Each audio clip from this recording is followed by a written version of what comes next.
जय श्री कृष्ण चैतन्य प्रभु नित्यानंद, श्री अद्वैत गदाधार श्रीवासादि गौर भक्तवृंद। हरे कृष्णा कृष्णा कृष्णा हरे हरे, हरे राम राम राम हरे हरे।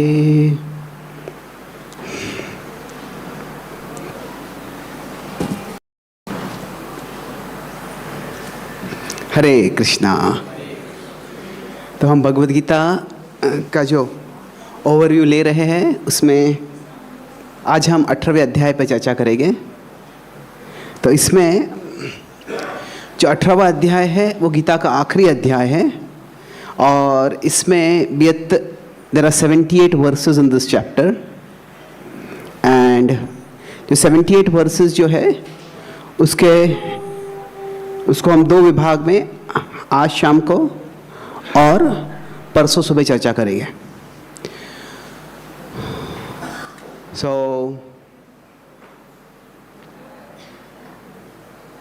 ओके, तो इसमें 78 वर्सेस हैं। तो आज मैं लगभग 40 वर्सेस के 40 लोगों की आज चर्चा करूंगा, इतना हो सकता है। तो अभी भगवद गीता की जो आखिरी अध्याय है वो शुरू होता है एक तरह से वही प्रश्न से जो अर्जुन को शुरुआत में था। जो स्टार्टिंग क्वेश्चन था वह क्या था? मैं युद्ध करूं या ना करूं, फाइट और नॉट। और जो एंडिंग क्वेश्चन है उनका एक तरह से वो एक ही है। अर्जुन का एंडिंग क्वेश्चन क्या है? वो पूछते हैं कि संन्यास और त्याग क्या ये समान है या इनमें क्या फ़र्क है? ये इक्वल टू साइन है, ये क्या वो एक समान है या अलग है? तो अब ये कहने का भाव क्या है? वो उन्होंने पूरा गीता का तत्वज्ञान सुन लिया है। अभी मान लीजिए हम किसी डॉक्टर के पास जाते हैं। जब डॉक्टर के पास जाते हैं तो डॉक्टर हमको कुछ बीमारी है, कुछ दर्द हो रहा है, कुछ स्वेलिंग हो गया है। तो अगर मान लीजिए वो डॉक्टर काफ़ी कॉम्प्लिकेटेड टेक्निकल डायग्नोसिस देता है, अरे ये हो गया है, और बहुत से टर्म्स का इस्तेमाल करता है, तो बहुत से ऐसे टेक्निकल टर्म्स इस्तेमाल करता है। फिर आपको बाद में लगा ठीक है, तो बीमारी कितनी सीरियस है, क्या बीमारी का कोई हल है या नहीं है? हल है तो क्या है? तो क्या है कि एक है कि जब प्रॉब्लम है तो प्रॉब्लम का एक एनालिसिस होता है, वो एक टेक्निकल एनालिसिस होता है कि किस हद तक जाना है। अभी मान लीजिए कोई पेशेंट का केस बहुत कॉम्प्लिकेटेड है, तो फिर शायद एक डॉक्टर दूसरे डॉक्टर को कंसल्ट करेगा। अभी इसके लिए क्या करना है, इसकी कैंसर, इसको केमोथेरेपी करना है, या इसको कोई उसको पिल से ट्रीट करना है कुछ समय तक। तो एक है टेक्निकल एनालिसिस और दूसरा है थोड़ा प्रैक्टिकल एनालिसिस। प्रैक्टिकल एनालिसिस मतलब जो डॉक्टर से बात करेगा वो टेक्निकल एनालिसिस होगा। अगर डॉक्टर पेशेंट से बात करेगा तो क्या होगा? वो इतना टेक्निकल नहीं होगा। अगर मान लीजिए वो पेशेंट भी थोड़ा सुशिक्षित है, पेशेंट को भी थोड़ा मेडिसिन के बारे में ज्ञान है, तो फिर क्या होगा? फिर डॉक्टर थोड़ा और टेक्निकल जाएगा उसमें। तो उस तरह से अभी अर्जुन जो है बिल्कुल अज्ञानी नहीं है, अर्जुन को भी काफ़ी ज्ञान है वैसे, पर फिर भी अर्जुन सवाल पूछ रहे हैं और जवाब दे रहे हैं। तो क्या हो गया उसमें? अभी अर्जुन का सवाल है, कृष्णा आप जो बोल रहे हैं कि मुझे युद्ध करना है, पर जो है एक निष्काम भाव से करना है। तो वो निष्काम भाव से अगर युद्ध करना है तो वास्तव में जो एक तरह से अर्जुन जिस तरह से पूछ रहे हैं, संन्यास का मतलब है एक्सटर्नल रिनंसिएशन। अर्जुन जिस भाव से पूछ रहे हैं कि संन्यास मतलब संन्यास का आश्रम है वो, और त्याग क्या है? ये इंटरनल रिनंसिएशन है। कोई गृहस्थ हो सकता है, उसमें त्याग का भाव हो सकता है, भले वो सन्यासी नहीं हो। कोई सन्यासी ऐसे हो सकता है जो आसक्त हो सकता है, इसमें त्याग का भाव नहीं हो। तो कृष्ण जब पूछ रहे हैं यहाँ पे, कृष्ण को जो पूछा जा रहा है, तो पूछ रहे हैं कि सन्यास और त्याग में फ़र्क क्या है, वो स्पष्ट रूप से समझेंगे तो फिर अर्जुन क्या है?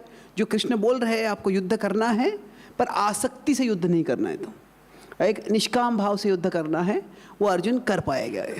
तो इसलिए वो सवाल पूछ रहे हैं, संन्यास और त्याग में फ़र्क क्या है।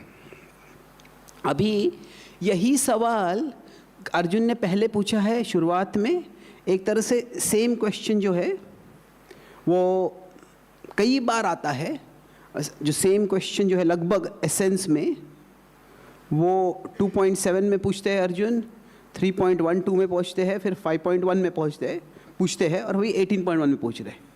तो वही सवाल अलग अलग दृष्टि से पूछा जा रहा है और कृष्ण भी क्या कर रहे हैं, अलग अलग दृष्टि से जवाब दे रहे हैं। अगर मान लीजिए कोई पेशेंट है, पेशेंट को मान लीजिए कुछ सर्जरी के बारे में पता ही नहीं है और फिर सर्जरी के बारे में टेक्निकल थोड़ा डॉक्टर समझाता है, फिर बाद में क्या करें, जब डॉक्टर जवाब देगा सर्जरी के बारे में तो बोलेगा अच्छा टेक्निकल हम ये यहाँ से काटने वाले हैं, ये होने वाला है, वो होने वाला है। तो जो टेक्निकल शब्द जो समझाए हैं वो यूज़ करेगा डॉक्टर। तो उसी तरह से क्या करते हैं यहाँ पे, भाई यहाँ पे 18 पॉइंट में जवाब देते हैं तो कृष्ण जो गुण हैं, प्रकृति के गुण, उनका आधार लेके जवाब देते हैं वो। तो अब इसमें क्या करते हैं, जो 18:1 to 40 है, इसमें भगवान बता रहे हैं अधिकांश रूप से क्या है कि कैसे जो बंधन होता है, बॉन्डेज बंधन होता है, उसका कारण एक्शन नहीं है, उसका कारण क्या है, जो मोटिवेशन फॉर एक्शन है। किस कारण से आप कार्य कर रहे हो। कोई किसी को गोली मारता है तो वो उसको मर्डर कहा जाएगा, पर कोई पुलिस किसी गुनहगार को गोली मार रहा है, जो किसी लोगों जो साधारण लोगों को गोली मार रहा है, तो वो आतंकवादी कहलाता है, उसको गोली मारने में कुछ गलती नहीं है। तो एक्शन से ज़्यादा मोटिवेशन इम्पॉर्टेंट है। तो अभी वो मोटिवेशन कैसे समझे, अभी हमारे पास तो कोई ऐसे माइक्रोस्कोप नहीं है कि हर जगह किस व्यक्ति का क्या उद्देश्य है हम देख सकें। और जो मोटिवेशन है वो एक कार्य के लिए एक हो सकता है, पर ओवरऑल व्यक्ति की चेतना क्या है वो समझना है। तो अभी क्या है, भगवान ये 3 गुणों के दृष्टि से पूरा विश्लेषण करते हैं। तो सबसे पहले बोलते हैं वो त्याग है, वो बोलते हैं जो अर्जुन जो भेद करते हैं त्याग और संन्यास में, वो भाव समझ जाते हैं अर्जुन, पर कृष्ण क्या बोलते हैं कि वास्तव में ये जो है आप 3 गुणों की दृष्टि से देख सकते हैं। ये तो 3 गुण मतलब क्या है कि जो कोई जगत का त्याग भी कर रहा है, वह जो है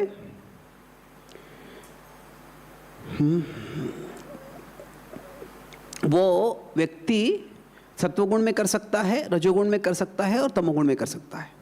तो अभी ये 3 श्लोकों में बताते हैं। तो यहाँ पे अब कुछ श्लोक देखते हैं इसमें। ओके, दुखम इत्येव यत् कर्म, कि ये कर्म जो है, ये कर्तव्य जो है बहुत परेशान करता है, इसमें बहुत परेशानी है। तो काय क्लेश भयात् त्यजेत्, इसमें मेरे शरीर को बहुत परेशानी हो रही है। तो वो व्यक्ति कोई काम छोड़ता है इसलिए कि इसमें बहुत परेशानी है, वो मेरी जिम्मेदारी है या नहीं, मुझे करना ज़रूरी है कि नहीं, वो देखता ही नहीं है, बहुत परेशानी से छोड़ता है। तो भगवान कहते हैं सकृत्वा राजसम त्यागम, ऐसा जो त्याग है वो रजोगुण में है। और वो बोलते इससे क्या होगा, नैव त्याग फलम लभेत, त्याग फलम लभेत। तो अब ये त्याग भी कर रहा है कोई व्यक्ति, तो भगवान जो है, अर्जुन त्याग और संन्यास का एक टेक्निकल डिफरेंस देख रहे हैं। तो भगवान क्या करते हैं, उस पर ज़्यादा जोर नहीं देते, अर्जुन का भाव क्या है देखते। तो बोलते त्याग जो होता है वो सत्व में हो सकता है, वो रजस में हो सकता है या तमस में हो सकता है।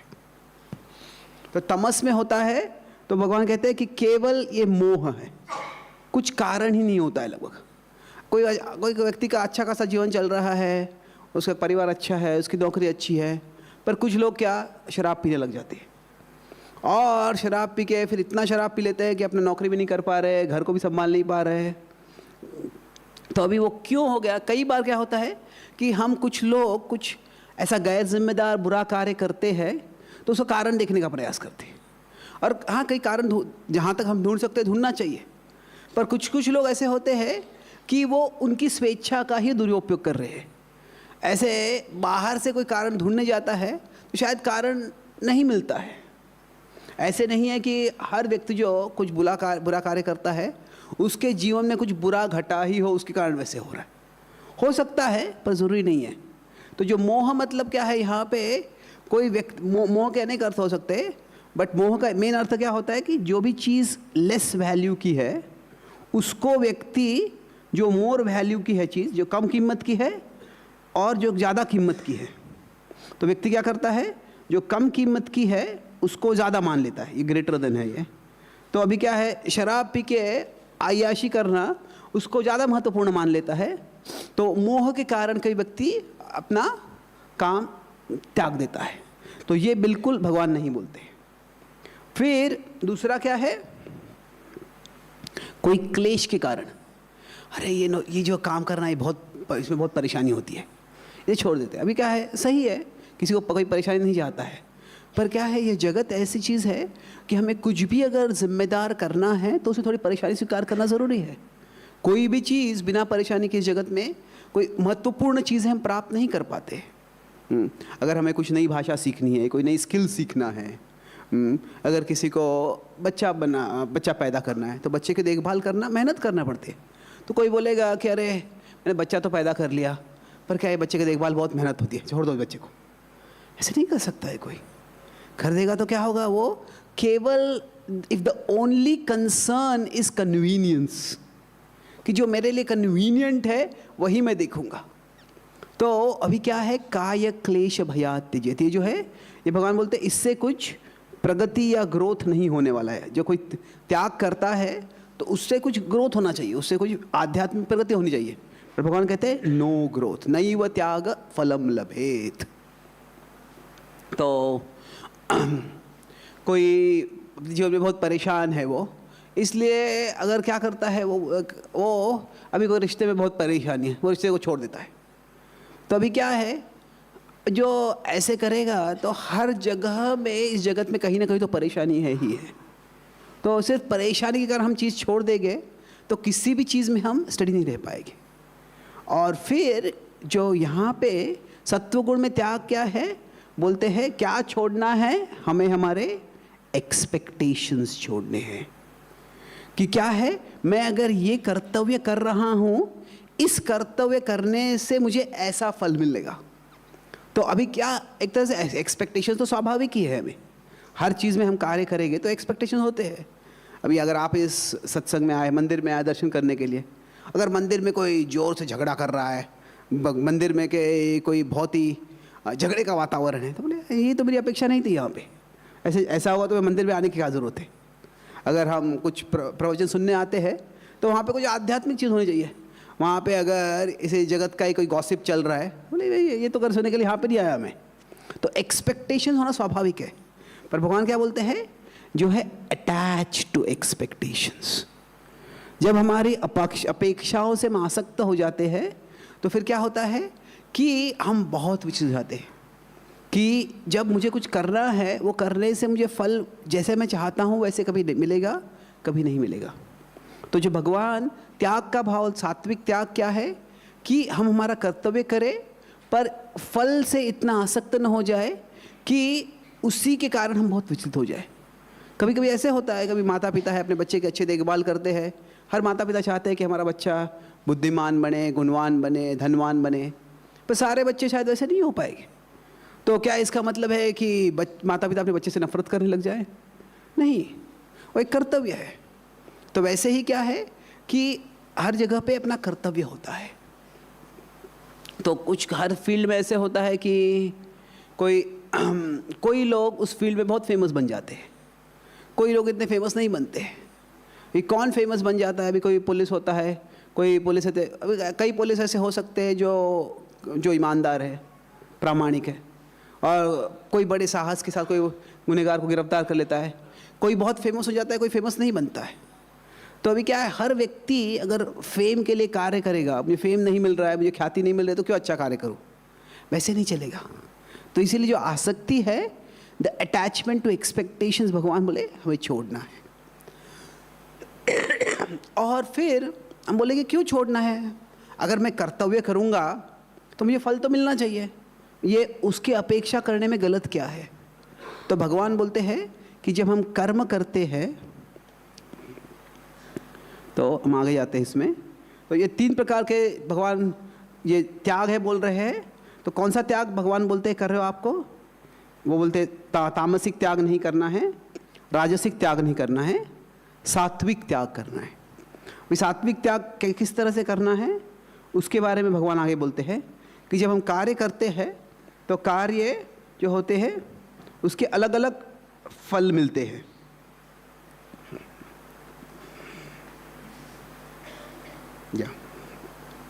तो यहाँ पे बताते हैं फल कैसे हो सकते? अनिष्टम इष्टम मिश्रम च त्रिविधम कर्मणा फलम। कि हम जो कार्य करते हैं उसका फल कैसे होता है? तो कभी अनिष्ट हो सकता है। हम जो करते हैं उसका कभी कभी विपरीत हो सकता है। हम बहुत मेहनत करते हैं, किसी बिजनेस चालू करते हैं, बहुत मेहनत करते हैं और वो मेहनत करने के बाद भी उस बिजनेस में बहुत लॉस हो जाता है, कभी वो अनिष्ट हो गया। कभी कभी क्या होता है हम मेहनत करते हैं और बहुत पैसा हो जाता है, बहुत प्रॉस्पेरिटी मिल जाता है, वो इष्ट हो गया। और कभी क्या होता है कि थोड़ा सा मिश्र होता है, थोड़ा सा अच्छा हो गया, थोड़ा सा बुरा हो गया। तो अनिष्टम इष्टम मिश्रम च बोलते त्रिविधम कर्मण फलम। कर्म के जो फल होते हैं ये 3 प्रकार से होते हैं। भवत्यत्यागिनाम प्रेत्य, तो इन तीनों कौन सा फल आएगा उसके से ज़्यादा आसक्त मत रहो। न तो सन्यासी नाम क्वचित। तो भगवान यहाँ पे क्या बता रहे हैं कि जब हम कार्य करते हैं तो जो आसक्त है वो इससे बहुत ही हो जाता है, अरे इसको अच्छा हो गया, इसको बुरा हो गया, मेरे साथ अच्छा क्यों नहीं हुआ। न तो सन्यासी नाम क्वचित, जो जिसमें सन्यास का भाव है वो इसके द्वारा विचलित नहीं होता है। अभी विचलित क्यों नहीं होना चाहिए? जब हम कर्म कर रहे हैं तो भगवान बोलते जो फल मिलता है हमको, वो फल कभी कैसे हो सकता है? कभी जो हम अभी मान लीजिए मैंने जो 100 यूनिट का कर्म किया है, तो एक हो सकता है कि मुझे जो फल मिल रहा है वो 200 यूनिट का मिल सकता है, बहुत अच्छा मिल सकता है। क्योंकि ऐसा हो सकता है कि मुझे वो 50 का ही फल मिल सकता है, कभी कभी वो मुझे -200 का फल मिल सकता है। इतना कार्य करता हूँ, कभी कभी किसी के लिए बहुत अच्छा करते हैं, वही हमारे साथ धोखा कर देता है। तो अभी ये तीनों प्रकार से हो सकता है, इष्ट, अनिष्ट और मिश्र। तो अनिष्टम इष्टम मिश्रम च, तो 3 प्रकार के फल होते हैं। अभी जब ऐसे फल आते हैं तो ये क्यों आ रहे हैं, इसका वर्णन ये कर्म के नियम के अनुसार होता है कि अलग अलग लोगों के अलग अलग परिस्थिति में अलग अलग कर्म होते हैं। तो कभी ऐसे हो सकता है कि जो व्यक्ति ने कर्म किया है, जो उसका जो ये प्रेजेंट कर्म है, पर हमारा पूर्व कर्म भी होता है। जो फल आते हैं हमारे जीवन में वो प्रेजेंट कर्म से ही नहीं आते हैं, पूर्व कर्म भी होता है, दोनों मिलके फल आते हैं। तो अभी 2 व्यक्ति मान लीजिए कोई वाद्य बजा रहा है, कोई मृदंग बजा रहा है, तो एक व्यक्ति ने 100 घंटे तक मृदंग का प्रैक्टिस किया है और दूसरा व्यक्ति पहली बार मृदंग बजा रहा है और दोनों कीर्तन में आगे मृदंग बजाते हैं। तो पहला व्यक्ति जब 100 घंटे तक प्रैक्टिस किया, उसको लोग बोलेंगे मोर, आप और बजाओ। और जो उसने कभी प्रैक्टिस नहीं किया उसको बोले नो मोर, अभी आप मत बजाओ। तो क्या है, तो वो दोनों का अभी का कर्म एक ही है, पर जो फल मिलता है वो केवल अभी के कर्म से नहीं होता है। अभी का कर्म और पूर्व का कर्म दोनों साथ में आते हैं, फिर फल मिलता है। तो कभी को क्या होता है कि अभी कभी किसी का पूर्व कर्म पॉजिटिव होगा, तो पहले का 100, अभी का 100, तो क्या होगा, उसको 200 मिल जाएगा। कभी कभी क्या होगा, पूर्व कर्म थोड़ा सा नेगेटिव होगा, तो क्या होगा, मिश्र फल आ जाएगा। कभी कभी पूर्व का कर्म बहुत ही नेगेटिव होगा, तो क्या होगा, वो अभी अच्छा कर रहा है, पर जो पहले बुरा किया है उसके कारण अभी के अच्छे का पूरा विपरीत फल मिलता है। तो ये जगत होता है, ये ऐसे लगता है कि कभी कभी ये अनफेयर है, पर ये जो बिग पिक्चर जो होता है, कभी कभी हम जो करते हैं उससे कम मिलता है, कभी कभी उससे ज़्यादा मिलता है। तो हमको लगता है कि लाइफ अनफेयर है और ये सत्य है, पर अगर बिग पिक्चर देखेंगे तो क्या है, वो फेयरली अनफेयर है। हम सबके जीवन में हम देख सकते हैं, कभी कभी हमने जो किया उससे ज़्यादा हमको फल मिलता है। कभी कभी हम पढ़ाई के लिए बहुत पढ़ाई करते हैं पर अच्छे मार्क्स नहीं मिलते। कभी कभी क्या होता है, थोड़ा सा पढ़ाई करते हैं और जो पढ़ाई करते हैं वही एग्ज़ाम में जाता है और अच्छे मार्क्स मिल जाते हैं। तो दोनों होते हैं एक तरह से। तो इसीलिए भगवान यहाँ पे बोल रहे हैं सत्वगुण में सत्वात् संजायते ज्ञानम होता है। सत्व में थोड़ा ज्ञान होता है तो हम समझते हैं कि मुझे जो फल मिलने वाला है वो केवल अभी के कार्य से फल नहीं आ रहा है, अभी का कार्य है और पूर्व का कार्य है, दोनों साथ में आकर अभी फल दे रहे हैं मुझे। तो इसलिए मुझे क्या करना है कि मुझे ये देखना है कि अभी मैं पूर्व का कर्म है वो मुझे पता नहीं है, वो सकारात्मक हो सकता है नकारात्मक होता है, पर अभी मेरे नियंत्रण में क्या है, वर्तमान का कर्म है। इसीलिए वो व्यक्ति अपने वर्तमान के कर्म पे जोर देता है। और भूत और भविष्य, जो भूत में क्या है, पूर्व कर्म है, भविष्य में क्या है, फल है। तो हमारे नियंत्रण में केवल वर्तमान है। तो अभी क्या है कि अगर हम यहाँ पे है तो हमारा जो प्रेजेंट कर्म है यही हमारे नियंत्रण में है, इस पे हमारा कंट्रोल है, प्रेजेंट कर्म पे। तो अभी जो फल है वो फ्यूचर में आने वाला है, उस पे जो है हमारा कंट्रोल नहीं है। और जो पास्ट कर्म है उस पे भी हमारा कंट्रोल नहीं है। सो नो कंट्रोल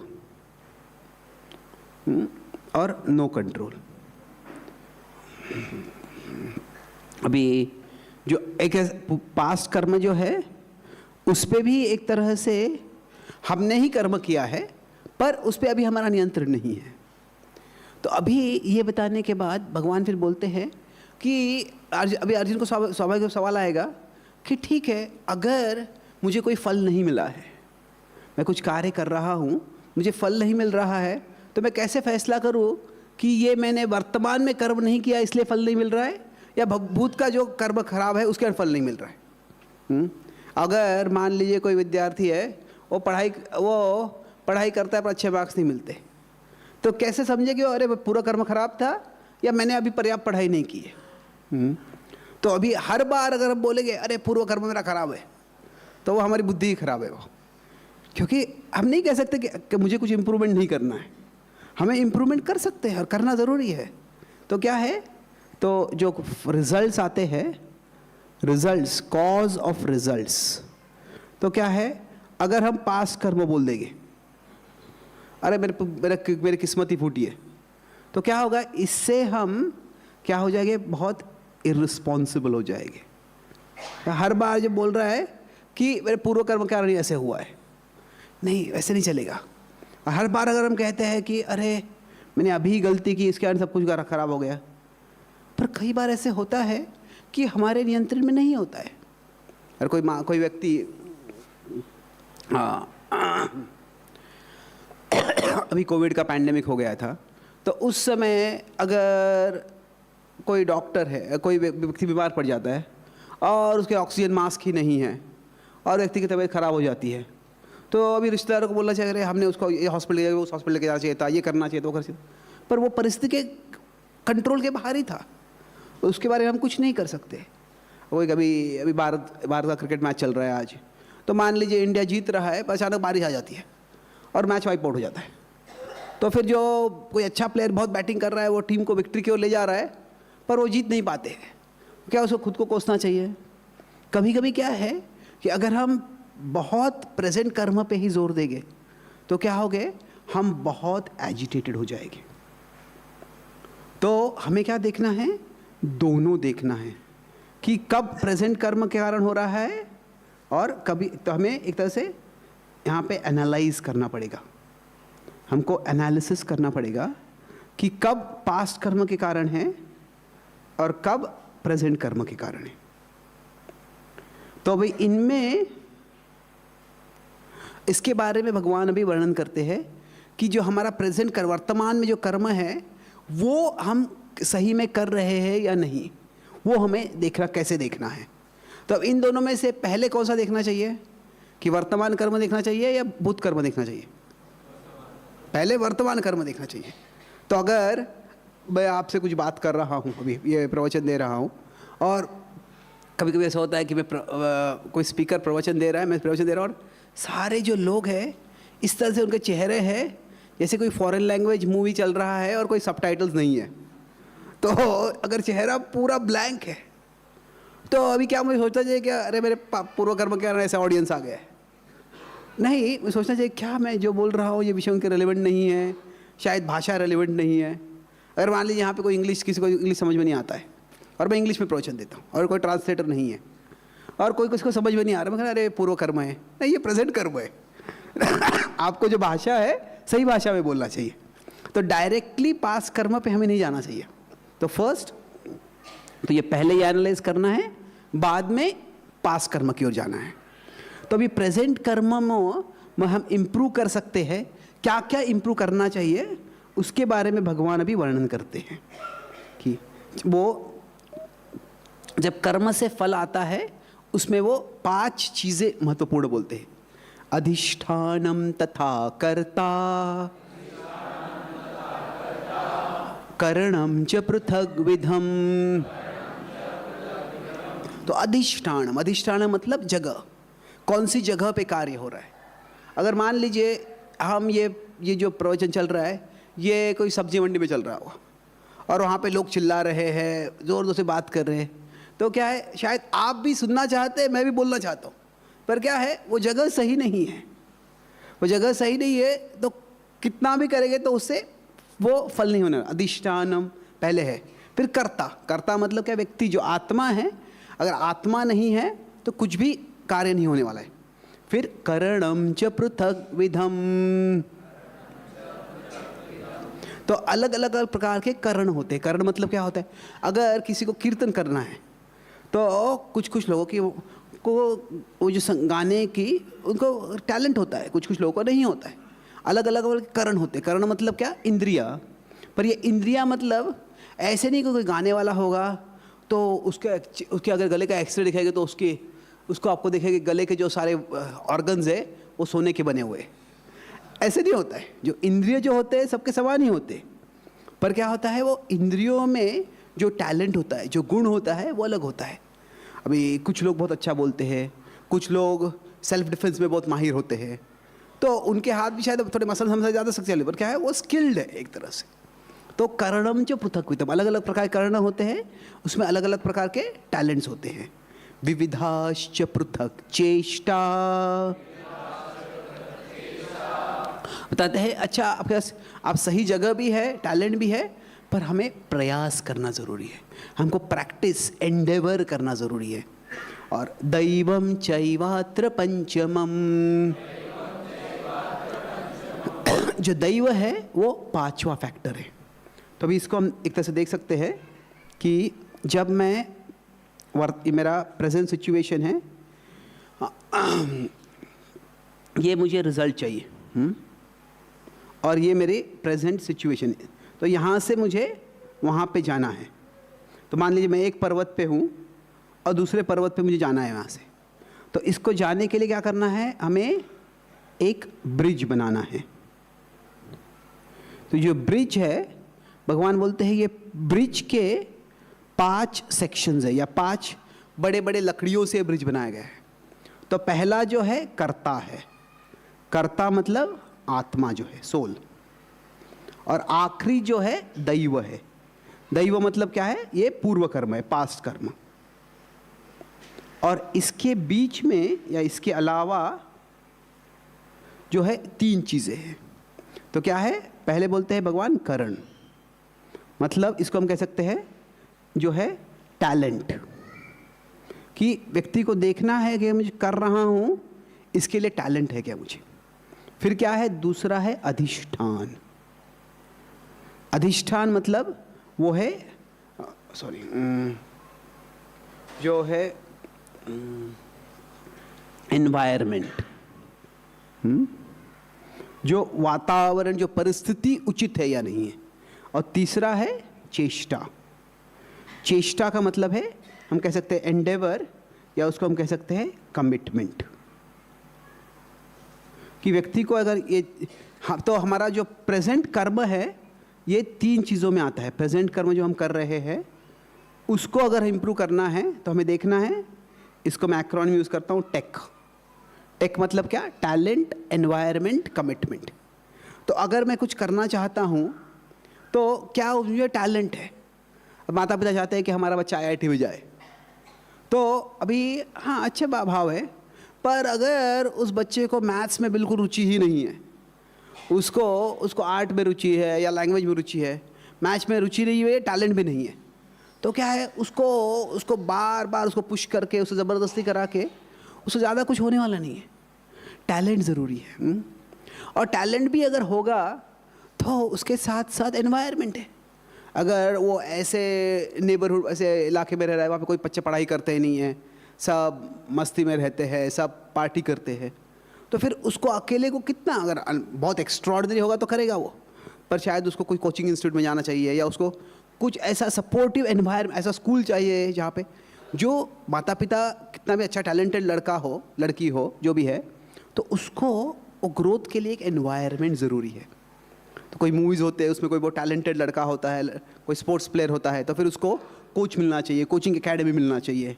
तो क्या है, टैलेंट के बाद एनवायरनमेंट ज़रूरी है।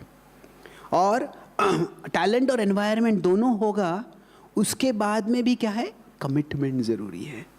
कमिटमेंट मतलब समर्पण होना ज़रूरी है। अभी अर्जुन जो थे, बचपन से उनको धनुर्विद्या में बहुत स्पेशल टैलेंट था, पर वो सही में उनकी प्रगति कब हुई, जो एनवायरनमेंट आ गया, जो द्रोण के गुरुकुल में आ गए वो। और द्रोण के गुरुकुल में तो आ गए वो, पर भी अर्जुन क्या था, उनका एक स्पेशल कमिटमेंट भी था। क्या कमिटमेंट था, हम जानते हैं कि उनको एक गुड़ाकेश कहा गया है। वो दिन भर सीखते थे और फिर रात भर प्रैक्टिस करते थे, इसे उनको कहता कि one who has conquered sleep, जिन्होंने नींद को जीत लिया है। तो हमें देखना है कि ये तीनों मुझ में है क्या, क्या मुझे टैलेंट भी डेवलप करना पड़ेगा, या टैलेंट नहीं है तो फिर यहाँ पे ये नहीं होने वाला है, क्या उचित एनवायरनमेंट है। अगर ये तीनों हमने सही कर लिया है और उसके बावजूद फल नहीं आ रहा है, तो हम कह सकते हैं कि ये मेरे पूर्व कर्म का है, ये मेरे दैव में नहीं है।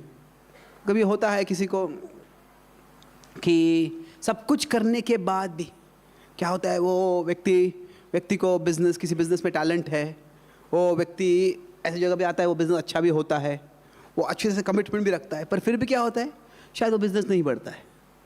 तो there is an unknown element, कि हम यश मिलता है, यश नहीं मिलता है, इसमें एक अननोन एलिमेंट है। तो हमें अनासक्त एक तरह से कैसे है कि हमें इसके बारे में रिस्पॉन्सिबल रहना है, इसके बारे में अनासक्त नहीं रहना है, पर जो इसके बारे में हमको डिटैच्ड रहना है। फल आएगा कि नहीं ये मुझे पता नहीं है, पर फल लाने के लिए मेरा जो वर्तमान कर्म जो है, मैं अच्छी तरह से कर रहा हूँ या नहीं, ये देखना हर एक व्यक्ति को ज़रूरी है। तो अभी मैं 2 दिन पहले बॉम्बे में था, तो परम पूज्य राधानाथ महाराज से मिला था मैं, तो मैं उनसे बात कर रहा था कि कई बार जब मैं प्रचार करता हूँ तो लोग बोलते हैं कि मेरे क्लासेस बहुत एनालिटिकल होते हैं, बहुत इंटेलेक्चुअल होते हैं।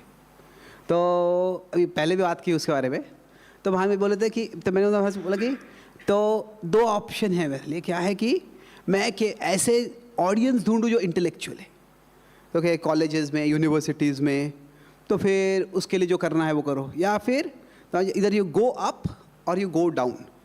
मतलब क्या है, खुद को और सिंप्लीफाई करो, सब कुछ और सिंपली से बताओ।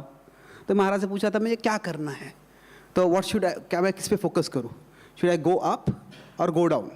गो अप मतलब क्या, खुद को और इंटेलेक्चुअल प्रेजेंटेशन करो, और जहाँ पे इंटेलेक्चुअल लोग हैं होते हैं वहाँ पे भी, तो वहाँ उसी ऑडियंस को टारगेट करें। तो महाराज मुझे बोले कि you should do both according to the audience.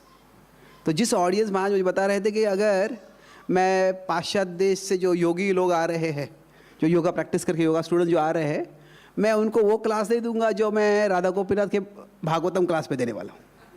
तो मैं अगर न्यूयॉर्क में जो नए पाश्चात्य देश के लोग हैं उनको जो क्लास दूंगा, और मायापुर में जो मायापुर यात्रा होगी वहाँ पे क्लास दूंगा, वो अलग होगा। तो क्या है कि हम सबको अपने एनवायरनमेंट के अनुसार हमको अडेप्ट करना चाहिए। जिस वातावरण में है उस वातावरण में क्या उचित है वो हम हर एक को देखना चाहिए। तो हम अधिकांश रूप से वातावरण को नहीं बदल सकते। अभी कभी कभी हम नए वातावरण में जा सकते हैं, पर जिस वातावरण में है उसमें काम करना है, तो वो समझ के उसको अडॉप्ट करना पड़ेगा, हम खुद को उसको मॉडिफाई करना पड़ेगा। तो अभी क्या है कि हर एक व्यक्ति को देखना है कि मैं जो कर रहा हूँ वो अगर यश नहीं मिल रहा है तो जिस वातावरण में हूँ, अगर उसी वातावरण में मुझे रहना है तो मुझे क्या बदलना पड़ेगा? कुछ लोग बोलेंगे मुझे नहीं बदलना है, मुझे ठीक है, आपको नहीं बदलना है तो फिर आपको वातावरण बदलना पड़ेगा, और उसके लिए जो भी कॉम्प्लिकेशन आएगा वो उसके लिए आपको तैयार रखना पड़ेगा। तो प्रभुपाद जी ने देखा कि जब भारत में प्रचार नहीं हो रहा था तो उन्हें वातावरण बदल लिया, अमेरिका में चले गए वो। तो क्या है, कभी वो भी करना पड़ता है। पर इम्पॉर्टेंट चीज़ है कि हम तुरंत ये नहीं बोले कि पूर्व कर्म के कारण नहीं हो रहा है, हमें देख पूर्व क्या है कि वर्तमान कर्म में मुझे क्या इम्प्रूव करना है ये देखना है। इसे जब हम कार्य करते हैं स्ट्रैटेजी होता है उसमें। स्ट्रैटेजी मतलब क्या है कि इस जगह पे मुझे क्या करना है। और अभी ये बताने के बाद भगवान थोड़ा और विश्लेषण करते हैं कि जब हम कार्य कर रहे हैं तो हम जो कार्य करते हैं उसमें अलग अलग चीज़ें होती है। There are different components of action. तो एक है अभी जो क्या बताया उन्होंने, जो कंपोनेंट्स दैट क्या क्या चीज़ें हैं जिससे कार्य से हम फल की ओर जाते हैं, वो क्या क्या क्या। पर हम जब कार्य कर रहे हैं तो वो कार्य करते समय क्या क्या होता है और वो कैसे अलग अलग चेतना में हो सकता है, उसका भी वर्णन भगवान करते हैं। इसमें भगवान बोलते हैं कि 6 चीज़ें हैं और ये हर एक चीज़ को भगवान जो है 3 गुणों में उसका विश्लेषण करते हैं। वो क्या क्या कहते हैं यहाँ पे, मैं पहले चीज़ें बोलता हूँ फिर उनको थोड़ा कंबाइन करो। ज्ञान है, कर्म है, कर्ता है, फिर बुद्धि है, फिर धृति है और फिर सुख है। तो अभी 3-3 श्लोकों में भगवान हर एक चीज़ को बोलते हैं कि ज्ञान जो है वो सत्व, रजस और तमस में हो सकता है। तो ये जो है 20 से 22 श्लोक में बोलते हैं। तो वैसे ही हर एक चीज़ जो है वो बोलते हैं कि 3 गुणों में हो सकती है। जैसे सुख जो है वो सत्व, रजस और तमस में हो सकता है। इसका वर्णन आता है 37 से 39 तक। तो ये 20 से 40 तक, 20 से जो 39 तक श्लोक जो है ये इन 6 चीज़ों का विश्लेषण कर रहे हैं। और भगवान का बोलने का उद्देश्य क्या है कि हम जो सत्वगुण में रहना चाहते हैं तो इनमें से जितनी चीज़ें हम सत्वगुण में ला सकते हैं सत्वगुण में लाने का प्रयास करें। तो वैसे ही क्या है, अभी बुद्धि जो है वो भी हम ये सत्वगुण, रजोगुण, तमोगुण में हो सकती है, 30 से 32 में बोलते हैं। धृति जो है वो 33 से 35 में बोलते हैं। तो सत्वगुण, रजोगुण, तमोगुण। वैसे ही जो कर्म और कर्ता भी है वैसे ही है। तो अभी हम ये जो 6 चीज़ें हैं उनका क्या विशेषता है, इन पे ही भगवान क्यों जोर दे रहे हैं, उसको हम समझने का प्रयास करेंगे अभी। तो let's look at one of the versus here. तो इसके हम देखते हैं 18वां श्लोक जो है। हाँ, ये जो 6 चीज़ें बताई है मैंने, ये श्लोक में इसका वर्णन आता है। ज्ञानम ज्ञेयम परिज्ञाता त्रिविधा कर्म चोदना। तो कर्म करने के लिए 3 प्रकार से हमको प्रेरणा आती। कर्म चोदना, ज्ञायम ज्ञेयम परिज्ञाता, इसका विश्लेषण करेंगे बाद में। करणम कर्म करतेति त्रिविधा कर्म संग्रह। तो अभी इसमें जो है जब हम कार्य करते हैं तो लेट्स लुक एट क्या हो रहा है यहाँ पे। जब हम कार्य करते हैं तो कार्य का अर्थ क्या है वास्तव एक तरह से। अभी मैं यहाँ पे हूँ, कोई चीज़ देख लेता हूँ मैं यहाँ पे, तो छोड़िए ऐसे नहीं है। मान लीजिए ये क्या है, ये एक सांप है। तो अगर मैं मेरे ज्ञान इंद्रियों से सबसे पहले क्या है, ज्ञान प्राप्त करता हूँ, अरे ये सांप आ गया है, तो फिर ज्ञान प्राप्त करने के बाद क्या है, मैं कर्म करता हूँ। कर्म क्या है, अगर वो सांप से मैं डर जाता हूँ तो भाग जाऊँगा यहाँ से। अगर मुझे थोड़ा ट्रेनिंग है या साहस है, जिम्मेदारी है, तो फिर वो शायद सांप को मारना पड़ेगा या सांप को पकड़ के कहीं बाहर फेंकना पड़ेगा। तो जो भी है हम पहले ज्ञान देखते हैं और फिर कर्म करते हैं। तो अगर आप अभी ये प्रवचन में सुन रहे हैं, तो अगर आप सुन रहे हैं तो आप कुछ ज्ञान प्राप्त कर रहे हो। अगर समझ में आ रहा है तो आप बैठे रहेंगे, समझ में नहीं आ रहा है तो आप उठ के चले जाएंगे। तो क्या है तो अभी ज्ञान और कर्म जो होता है ये साथ में चलता है। हम हर पल में कुछ ज्ञान प्राप्त कर रहे हैं और कुछ कर्म कर रहे हैं। तो अभी जो हो रहा है ऐसे ज्ञान और कर्म इसमें अभी हम किस प्रकार से, अभी जो ज्ञान मतलब क्या है कि ज्ञान इंद्रियों से हम जो जानकारी प्राप्त कर रहे हैं, यहाँ पे जो ज्ञान है वो ऐसे, इसका अर्थ फिजिक्स या केमिस्ट्री जो ज्ञान के विषय नहीं है। यहाँ पे ज्ञान का अर्थ क्या है कि जो हम ज्ञान इंद्रियों से प्राप्त कर रहे हैं, जो इन्फॉर्मेशन प्राप्त कर रहे हैं, वो अलग अलग विषयों के बारे में हो सकती है। तो जब हम ज्ञान प्राप्त करते हैं, भगवान कहते हैं कि जब अगर हम यहाँ पे है तो सबसे पहले जो ज्ञान प्राप्त करते हैं वह ज्ञान है, वह जो है वह 3 गुणों में हो सकता है। मतलब क्या है कि अगर कोई सत्व गुण में है, अगर यहाँ पे आया है, अगर वो मंदिर में आता है सत्व गुण में, ठीक है, अभी यहाँ पे सत्संग कहाँ चल रहा है, भगवान का दर्शन कहाँ है, शांत वातावरण कहाँ है, वहाँ पे वो देखेगा। अगर कोई रजोगुण में है, ठीक है, यहाँ पे फ्री प्रसाद मिलता है, कब प्रसाद मिलने वाला है, शायद उसका वही इंटरेस्ट होगा। कोई तमोगुण में होगा तो बोलते कि शायद मुझे घर वाले भी परेशान करते हैं, उनसे बचने के लिए मैं यहाँ पे आता हूँ, तो यहाँ पे छिपा रहूँगा, पर मुझे ऐसा छिपा रहना है कि मंदिर में भी किसी को सेवा नहीं देनी चाहिए, मुझे चुपचाप मुझे कहते छुप के रहना है। तो क्या है, तो वही जो व्यक्ति आता है, तो हम ज्ञान भी अलग अलग तरह से प्राप्त कर सकते हैं। जो हम देखते हैं, हर चीज़ को किस तरह से देखते हैं, वो देखते हैं, उसमें भी ज्ञान होता है। वो हमारे बुद्धि से जो हम देखते हैं, जो जानकारी आ रही है, उसको हम किस तरह से प्रोसेस करते हैं, वो 3 गुणों से निर्धारित होता है। फिर उसके बाद में जो हम कर्म करते हैं, तो अभी ज्ञान में भी 3 गुण हो सकते हैं और फिर कर्म में भी 3 गुण हो सकते हैं। तो अभी इसके बाद में भगवान बताते हैं कि जो है, जो कर्ता होता है, वो कर्ते में भी 3 गुण हो सकते हैं। मतलब क्या है, कुछ लोग स्वभाव से जो होते हैं वो थोड़े विचारवंत होते हैं, कुछ लोग स्वभाव से ही बहुत हाइपर एक्टिव होते हैं, कुछ लोग स्वभाव से ही बहुत आलसी होते हैं या क्रोधी होते हैं। तो कर्ता भी अलग अलग प्रकार का हो सकता है। और क्योंकि जो भगवद गीता जो है एक तरह से वो शास्त्र, इट्स अ एक्शन बुक, वो कर्म के बारे में ज़्यादा जोर दे रहे हैं। तो इसीलिए अभी ज्ञान, कर्म और कर्ता आ गया। तो अभी जब हम कर्म करते हैं, इसको भगवान इसको और इलैबोरेट करते हैं।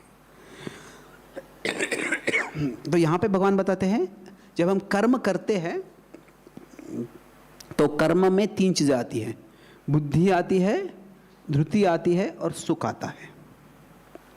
तो इसका क्या मतलब है कि अभी बुद्धि और ज्ञान, इसमें फ़र्क है। जैसे कि इंग्लिश में उसको कहते हैं नॉलेज और इंटेलिजेंस। तो बुद्धि और ज्ञान में क्या फ़र्क है? जो ज्ञान, जिस तरह से भगवान बोल रहे, ज्ञान जो ज्ञान इंद्रियों से ज़्यादा निर्भर है वो, और जो बुद्धि है वो कर्म इंद्रियों से निर्भर है। जिस तरह से भगवान बोलते हैं कि बुद्धि से हम कार्य करते हैं, सो बुद्धि से फैसला करते हैं मुझे क्या करना है। तो जो बुद्धि होती है सात्विक, राजसिक, तामसिक हो सकती है। तो अभी मान लीजिए कोई स्टेडियम में गया है, कोई मूवी थिएटर में गया है, कोई स्टेडियम में गया है, बहुत भीड़ है वहाँ पे, और अचानक आवाज़ है अभी यहाँ पे आग लग गई है। तो अभी ये आग लग गई है, जब ये सुनता है तो ये जानकारी प्राप्त कर रहा है। तो जानकारी प्राप्त कर रहा है, तभी अगर कोई तमोगुण में होगा तो अरे आग लग गई, ठीक है लगने दो ना, क्या फ़र्क पड़ता है, उसको वो रजिस्टर नहीं होगा उसके दिमाग में। कोई रजोगुण में होगा तो अरे आग लगी भागो अभी। पर सत्वगुण में अगर होगा तो थोड़ा सोचेगा कि आग लगी है, कौन बोल रहा है, सही बोल रहा है, झूठ बोल रहा है, जो बोल रहा है थोड़ा जो उसको थोड़ा इवैल्यूएट करेगा। तो जो ज्ञान है वो हम जो जानकारी मिल रही है उसके बारे में विचार करना है। और जो बुद्धि है, अभी बोलेंगे कि अगर आग लग गई है सब भागो, यह दरवाजा सब भागो वहीं पे। तो क्या होता है, वो आग से इतना खतरा होता है, सब लोग दौड़ते हैं, एक दूसरे पे गिर जाता है, कोई गिर जाता है उसको कुचल जाता है, स्टैम्पीड होता है कभी कभी, वो स्टैम्पीड से कभी ज़्यादा हानि हो जाती है। तो क्या होता है कि जब हम कर्म करते हैं तो कर्म करते समय बुद्धि का इस्तेमाल ज़रूरी है कि मुझे किस प्रकार का कर्म करना है। तो बुद्धि है, उससे हम ठीक है अभी अगर आग लग गई है तो क्या करना है, यहाँ पहले दौड़ना है, अरे वहाँ पे फायर एक्सटिंग्विशर है, उससे हम उसको या बचा सकते हैं, या हमको फायर डिपार्टमेंट को हम बुला सकते हैं, फ़ोन कर सकते कुछ भी। तो क्या है, बुद्धि से हम विचार करते हैं क्या करना है। सो बुद्धि इज अबाउट डिसीजन मेकिंग।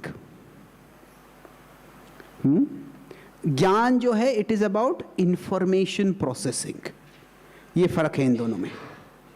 अभी इंफॉर्मेशन प्रोसेसिंग से वो हम डिसीजन मेकिंग करते हैं, उससे संबंध है दोनों, पर संबंधित है पर फिर भी वो डिस्टिंक्ट है। और धृति जो है वो डिटर्मिनेशन है, ये जो है डिसीजन एग्जीक्यूटिंग। डिसीजन तो कर लिया पर जो डिसीजन इम्प्लीमेंट करना आसान नहीं है। कई बार हम बोलते हैं ठीक है मैं अभी रोज़ जप करने वाला हूँ, मैं रोज़ शास्त्र पढ़ने वाला हूँ, मैं रोज़ एक्सरसाइज करने वाला हूँ, वो डिसीजन कर लेते हैं पर क्या होता है डिसीजन वो बरकरार नहीं रहता है। जब हम कुछ कार्य करना है तो पहले डिसीजन बनाना है, डिसीजन निर्धारित करना है, फिर डिसीजन को हमको एग्जीक्यूट करना है। डिसीजन एग्जीक्यूट करने के लिए हमको जो है धृति वो डिटर्मिनेशन लगता है। और सुख जो है वो डिसीजन का पर्पस क्या है, मतलब और आधे सुख कैसे, सुख जो है which is like the basis for decision, कि मैं क्या चाहता हूँ। क्या चाहता हूँ मतलब अगर कोई कहीं आग लग जाती है, साधारण तो लोग चिंतित हो जाएंगे, अरे आग लग गई है, पर कोई आग लगाने वाला है, अभी उसने आग लगाई कि उसे क्या उसको आना आता है आग लगाने में, उसको विध्वंस करना है या उसको अपने ही घर का आग लगा के फिर इंश्योरेंस से पूछ लेना है कुछ पैसा, स्कैम कर रहा हो सकता है। तो अभी क्या है कि हमारा उद्देश्य क्या है, तो उसमें क्या है जब हम कार्य करते हैं तो हमारा सबका अलग अलग उद्देश्य हो सकता है। उद्देश्य मतलब कि भगवान कहते हैं यहाँ पे सुख भी जो होता है वो सत्वगुण, रजोगुण, सात्विक, राजसिक, तामसिक हो सकता है। तो हम जब कार्य करेंगे तो अगर कोई व्यक्ति राजसिक सुख चाहता है, राजसिक सुख मतलब क्या, उसको पैसा चाहिए, धन ऐश्वर्य चाहिए, उसको भोग चाहिए, तो फिर वो ज़्यादा अगर वो उद्देश्य होगा तो सात्विक विचारधारा नहीं रख पाएगा। कोई विद्यार्थी है वो चाहता है कि मुझे क्या करना है, मुझे पढ़ाई अच्छी करनी है। ठीक है, पढ़ाई अच्छी करनी है, अच्छी बात है। पढ़ाई अच्छी क्यों करनी है? मुझे इस फील्ड में एक्सपर्ट बनना है, मुझे इस फील्ड में रुचि है, मुझे एक्सपर्ट बनना है उस फील्ड में। ये एक चीज़ हो सकती है। अभी क्या है, कोई मेडिकल फील्ड में है, तो मेडिकल फील्ड में है, बोलता है कि अरे मुझे ये मेडिसिन के पढ़ाई बहुत अच्छे से करनी। क्यों? क्योंकि मुझे अच्छा डॉक्टर बनना है ताकि मैं जो बीमार लोग हैं उनको ठीक कर सकूं। तो वो एक उद्देश्य है। लाइक मुझे पढ़ाई क्यों करनी है? मुझे पढ़ाई करनी है इसलिए कि मैं बहुत पैसा कमा सकूं। तो अभी हाँ, पैसा सबको ज़रूरी है, पर अगर वही प्राइमरी उद्देश्य है तो फिर थोड़ा वो प्रकार से डॉक्टर से प्रॉब्लम आ जाएगा। शायद वो क्या करेगा, कभी पेशेंट की बीमारी को और बढ़ा देगा ताकि ट्रीटमेंट और दे सके और फिर ज़्यादा टेस्ट करवा सके। तो फिर पैसा एक ही उद्देश्य होगा तो प्रॉब्लम आ जाएगा। तो पैसा क्या है? राजसिक उद्देश्य है। और कोई और हो सकता है कि उसको पढ़ाई करनी ही नहीं है पर उसको डॉक्टर बनना है। तो क्या करता है, वो कहीं से किसी को रिश्वत दे देता है और फिर जो पेपर का लीक हो जाता है, पेपर ले लेता है, तो उससे वो शायद वो मेडिकल डिग्री मिल जाएगा, पर उसको मेडिकल डिग्री मिल जाएगा, उसके बाद जो ट्रीटमेंट जाएगा उनको डेथ का डिग्री मिल जाएगा। क्या हो जाएगा? तो अगर वैसे कर रहा है, तमोगुण में है, तो फिर जो व्यक्ति की सक्सेस की परिभाषा है, जिस चीज़ में वो सुख ढूंढ रहा है, वह भी महत्वपूर्ण है। तो जब हम कर्म करते हैं तो इनमें से जितनी चीज़ें हम सत्व में ला सकते हैं उतना अच्छा है। कि हमें सुख भी प्राप्त करना है, सुख कैसे प्राप्त करना है। तो जो अभी इसमें हर एक चीज़ जो 3 गुण में होते हैं उसका हम वर्णन कर सकते हैं, काफ़ी इलैबोरेट है ये। पर यहाँ पे जो है हम जो विश्लेषण का संक्षिप्त में कर रहे हैं, तो अभी जो सुख का वर्णन होता है तो मैं इसी का एक सैंपल के रूप में हम उसको विश्लेषण करते हैं। भगवान बोलते हैं ये सुख भी 3 प्रकार के होते हैं। कैसा सुख होता है? कुछ जो सात्विक सुख होता है वो शुरुआत में जहर जैसे लगता है पर बाद में अमृत जैसे बन जाता है। यत्तदग्रे विषमिव परिणामे अमृतोपमम। कुछ सुख ऐसे होता है वो शुरुआत में अमृत जैसे लगता है पर बाद में जहर बन जाता है। तो ये जो है सत्व में सुख है, ये रजस में सुख है। फिर इसके विपरीत जो है आखिरी जो है वो तमस में सुख है। वो क्या है? वो वास्तव में पूरा शुरुआत से अंत में ही जहरी है। तो बोलेगा कोई ऐसा सुख क्यों चाहेगा? पर क्या है, जो व्यक्ति होता है उसको इन तीनों में से कुछ भी चुनना होता है।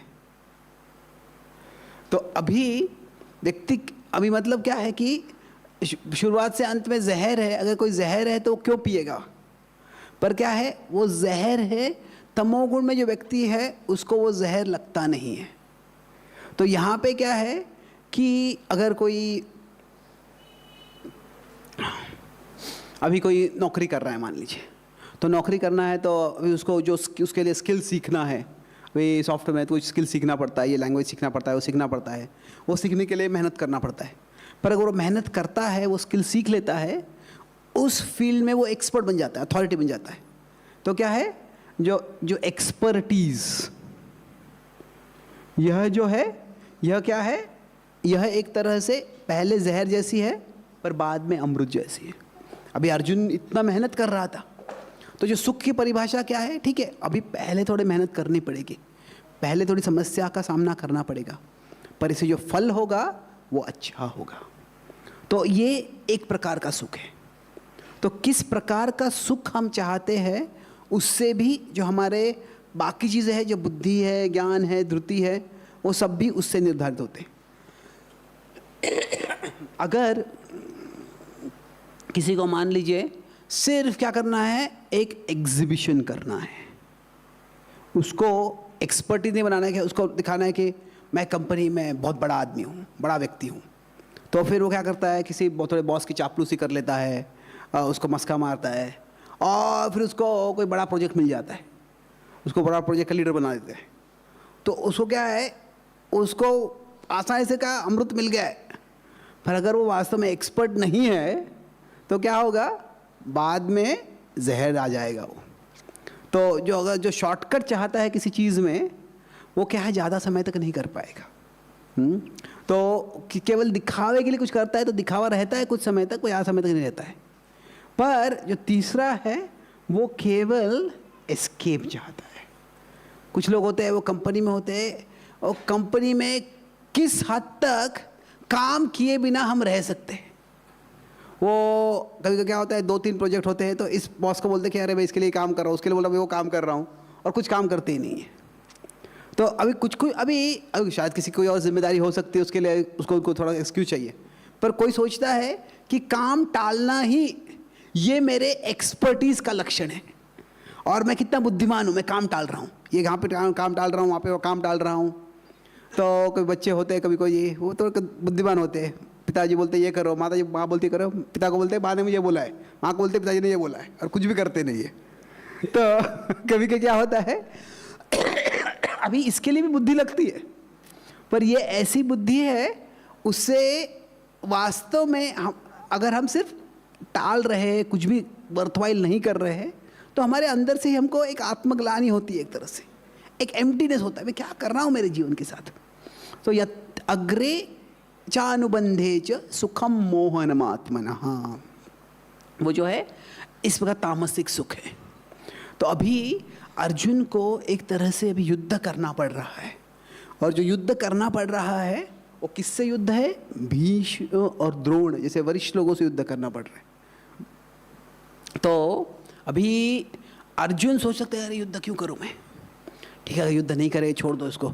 तो पर क्या है, युद्ध नहीं करेंगे तो अर्जुन जो है एक तरह से उनकी जिम्मेदारी को छोड़ रहे हैं। और जो दुर्योधन जैसे व्यक्ति होते हैं वो क्या है, किसी कमज़ोरी देख लेते हैं, कमज़ोरी पकड़ के वो उसको और परेशान करेंगे।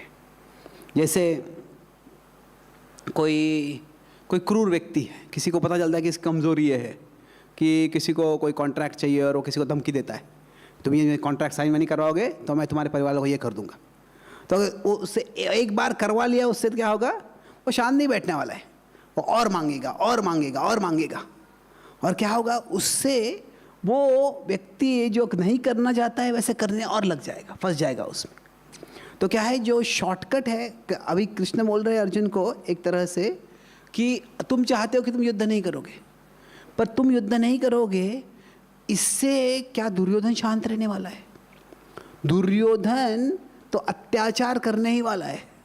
अभी पांडव वनवास में भी थे तो वहाँ पे दुर्योधन अपना ऐश्वर्य दिखाने के लिए आ गया, वहाँ पे गंधर्वों ने उसको रोक लिया, वो अलग कहानी है। पर क्या है, दुर्योधन शांत नहीं रहने वाला है। तो इसीलिए अभी अर्जुन को युद्ध करना है। यत्तद अग्रे विषमिव परिणामे अमृतोपमम्। पहले जो अधर्म के पक्ष में है उनसे युद्ध करना उसके लिए ज़रूरी है। पर अगर वो युद्ध कर लेगा तो उससे क्या होगा, उससे जो बाद में जो धर्म की प्रस्थापना हो जाएगी तो वो एक तरह से एक अमृत का समय आ जाएगा। तो इसीलिए भगवान जब अर्जुन को बोल रहे हैं आपको युद्ध करना ज़रूरी है, वह एक ये 3 गुणों के विश्लेषण के द्वारा बता रहे हैं। मैंने एक ही उदाहरण दिया, पर हर एक चीज़ जो इसमें ज्ञान है, कर्म है, कर्ता है, वृत्ति है, बुद्धि है, वो भी हम वो 3 गुणों के विश्लेषण से देख सकते हैं। पर इस तरह से 3 गुणों के विश्लेषण के आधार पर भगवान अर्जुन को बता रहे हैं कि तुम्हें अगर तुम्हें कर्म करना है और बंधन में नहीं फंसना है तो तुम्हें सत्वगुण में रह के अपनी बुद्धि से समझकर कार्य करना है, तो फिर उससे तुम बंधन में नहीं फंसोगे। तो आज हमने 3 चीज़ें देखी। ये चैप्टर 18 का 1 to 39 ये पहला विभाग हमने देखा आज। तो इसमें मेनली 3 पार्ट देखे हमने। कैसे है, पहला कि जब हम कर्म करते हैं तो कर्म इसमें जो हम कर्म से जब फल आता है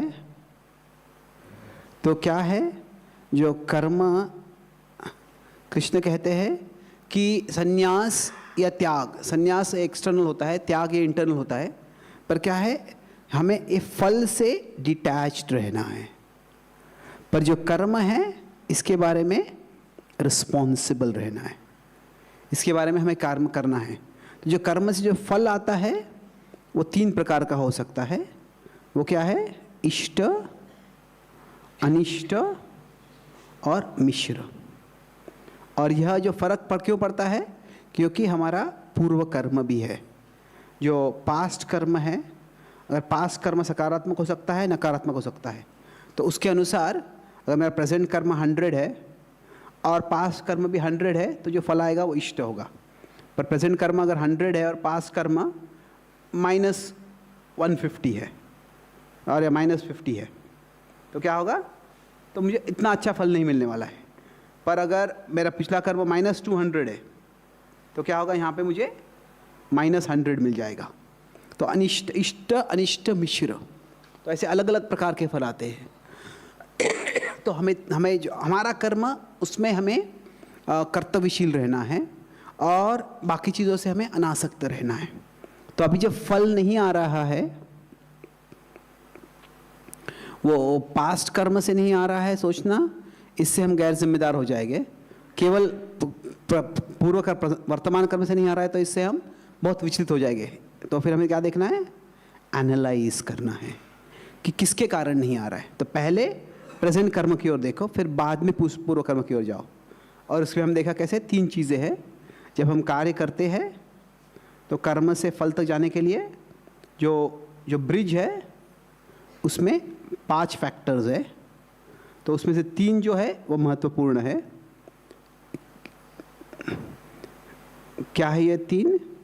जो है पहले है आत्मा, जो है कर्ता जो है, फिर दैव जो है पूर्व कर्म है, फिर उसके बाद में क्या है 3 चीज़ें जो है हमने टेक एक्रोनिम बोलता। टेक क्या है, टैलेंट मतलब करणम, फिर एनवायरनमेंट मतलब अधिष्ठान, और फिर कमिटमेंट मतलब चेष्टा। तो ये 3 चीज़ें हमें देखनी है। फिर अगर तीनों करने के बाद अगर फल नहीं मिल रहा है तो हम बोल सकते हैं कि ये जो है ये पूर्व कर्म के कारण हुआ है, फल नहीं मिल रहा है।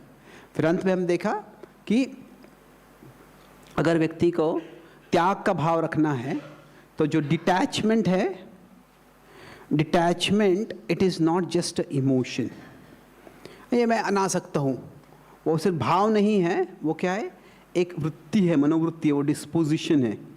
और वो मनोवृत्ति जो है सत्वगुण से आती है। तो इसीलिए भगवान बोलते हैं जब हम कार्य कर रहे हैं तो हम हमारे कर्म में जो हर चीज़ है कि हम जिस प्रकार से ज्ञान प्राप्त कर रहे हैं उसको हम सत्व में ला सकते हैं।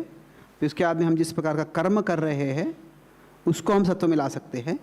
और जब हम कर्म करते हैं, जो करता है वह खुद सत्वगुण में ओवरऑल जीवन शैली जी सकता है। और ख़ास करके जो कर्म करते हैं उसमें 3 चीज़ें हैं। जब हम कर्म करते हैं तो क्या है? बुद्धि है, जिससे हम किस प्रकार के फैसले कर रहे हैं। धृति है, जिससे हम किस प्रकार से वह फैसले को स्टिक करते हैं, करते रहते हैं। तो ये धृति में जो चेष्टा आती है वो चेष्टा से संबंधित है। अगर धृति होगी तो चेष्टा करते रह पाएंगे। और फिर अंत में क्या है? किस प्रकार का हम सुख चाह रहे हैं। तो अगर ये देखेंगे तो इससे हम समझ सकते हैं कि किस तरह से हम सत्वगुण में कार्य कर सकते हैं, जिससे कि अनासक्त रहकर हम कार्य करते रहे और हमारा जिम्मेदारी करे पर भावबंधन में न फंसे। बहुत बहुत धन्यवाद। हरे कृष्णा।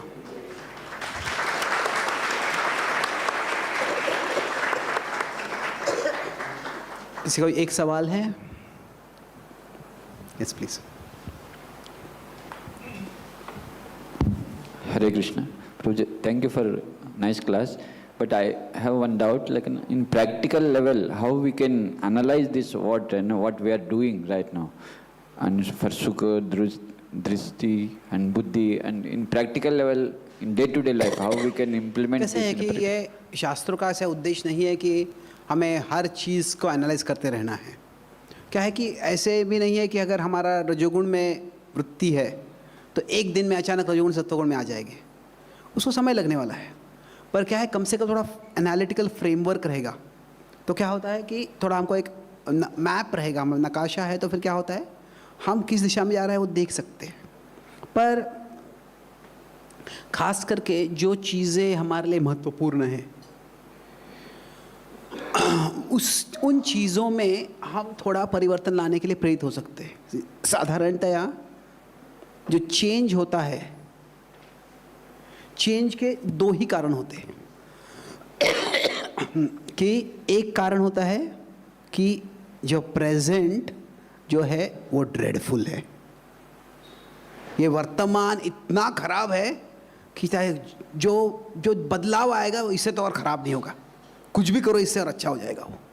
तो प्रेजेंट अगर बहुत अनबियरेबल है तो उसका जो हम बदलाव चाहते हैं।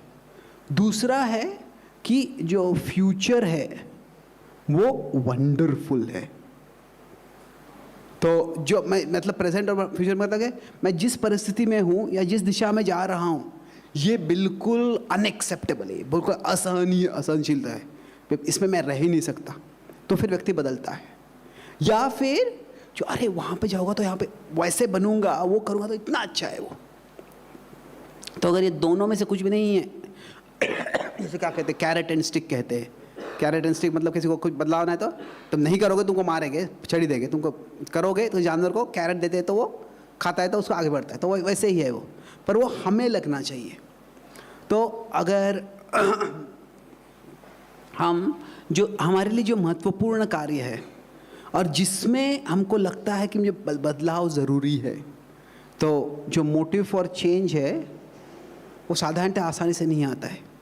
जिसमें हमको लगता है कि बदलाव ज़रूरी है उस चीज़ में हम शुरुआत कर सकते हैं। तो मान लीजिए कोई रिश्ता हमारे लिए बहुत महत्वपूर्ण है, कोई सीनियर भक्त है या कोई बहुत महत्वपूर्ण कोई व्यक्ति है जिसको हम कल्टीवेट कर रहे हैं और उनके साथ जो हमारा आदान प्रदान है वो थोड़ा उससे थोड़ा ट्रबल हो रहा है, सब कुछ ठीक नहीं हो रहा है। और तभी शायद हमको देखेगा कि शायद मैं जिस तरह से बोलता हूँ, जिस तरह से बर्ताव करता हूँ वो ठीक नहीं है, तो मुझे थोड़ा मेरी वाणी को और अच्छा बनाना पड़ेगा या मुझे ओवरऑल मेरा जो भी करना पड़ेगा। तो हमें देखना है किस जगह पे मुझे किस एरिया में चेंज की जो ज़रूरत है वो महसूस हो रही है। कभी कभी हमारी परिस्थिति होती है, कभी कभी दूसरों के उपदेश से या दूसरों के डांटने से होती है, पर जो भी है तो उस एरिया में हम शुरू करते हैं और फिर ग्रेजुअली जो है शायद वो एक एरिया में हम सत्वगुण में आ जाते हैं। तो और ऐसे नहीं कि हम पूरा किसी एक ही गुण में नियंत्रित होते हैं।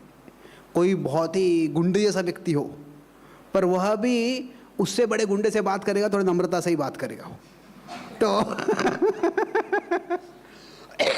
तो क्या वो सत्वगुण है? नहीं, वो कहते हैं वो सर्वाइवल इंस्टिंक्ट है, फिर पीटा दिया जाता है। पर उसके लिए भी क्या कर रहा है वो, एक थोड़ी सभ्यता से, नम्रता से बात कर रहा है। तो ऐसे नहीं कि कोई व्यक्ति तमोगुण में होगा या रजोगुण पूरी तरह से उसमें नियंत्रित ही होता है, वो भी बदलाव ला सकता है, पर उसको बदलाव की जो ज़रूरत है वो कब महसूस होती है। तो वो हमें कहाँ बदलाव की महसूस हो रही है, बदलाव की ज़रूरत महसूस हो रही है, वहाँ से हम शुरू कर सकते हैं और धीरे धीरे बाकी एरिया में भी हो जाएगा। बहुत बहुत धन्यवाद। श्रीमद् भगवद गीता की, श्रील प्रभुपाद की, गौर भक्त वृंद की, दाय गौर प्रेमानंदे। श्रीमान चैतन्य चरण प्रभु की। श्रीमान चैतन्य चरण प्रभु कल सुबह का भी भागवतम कक्षा जिसमें कि भगवत गीता का आगे का चैप्टर लिया जाएगा, तो कल सुबह, कल शाम और परसों सुबह भी प्रभु जी का प्रवचन है, तो आप सभी इसका लाभ ले सकते हैं। आप सभी इन प्रवचनों के लिए आमंत्रित होगा।